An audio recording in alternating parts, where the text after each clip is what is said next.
संवैधानिक परिषदको कानुन चलाउँछ। कानुन पनि कसरी चलाउँछ, अध्यादेशबाट चलाउँछ भनेर प्रत्येक प्राय सबै प्रधानमन्त्रीले छेडखानी गर्नुभएको छ र त्यो छेडखानी गर्दै गर्दा प्रत्येक पटक हामी त्यसको विरुद्धमा उभिएका छौँ।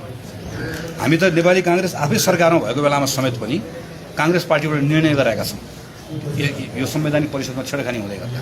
कुनै एउटा बेला थियो जतिखेर पूर्व प्रधानमन्त्रीजी हुनुहुन्थ्यो, पूर्व प्रधानमन्त्रीजीलाई के लाग्यो भने प्रतिनिधि सभाको सभामुख मात्रै मेरो अनुकूल छ, त्यसले यस्तो संवैधानिक परिषदको व्यवस्था गर्न खोजियो कि दुईजना भने बहुमत पुग्छ भनेर।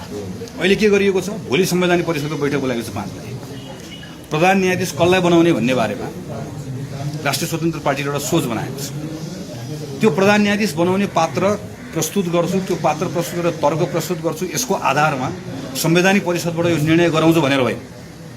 मैले प्रस्तुत गरेको प्रस्ताव म पारित गराउँछु भनेर कस्तो जालजेल गरिएको छ भने प्रधानमन्त्री हुनुहुन्छ, सभामुख हुनुहुन्छ र भोलि कानुन मन्त्री आउनुहुन्छ र कानुन मन्त्री आइसकेपछि 3 जनाले पारित गरेको कुरा बहुमत हुन्छ भनेर यो प्रधान न्यायाधीश कसलाई बनाउने, आफूले खल्तीबाट झिकेको नामलाई प्रधान न्यायाधीश बनाउने,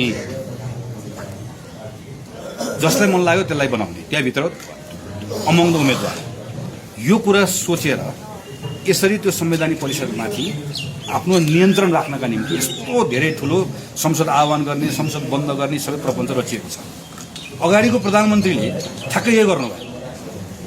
त्यो बेला हामी रोक्यौँ, अहिले अब हामीले रोक्न सकेनौँ किनकि अध्यादेश बनेर गयो।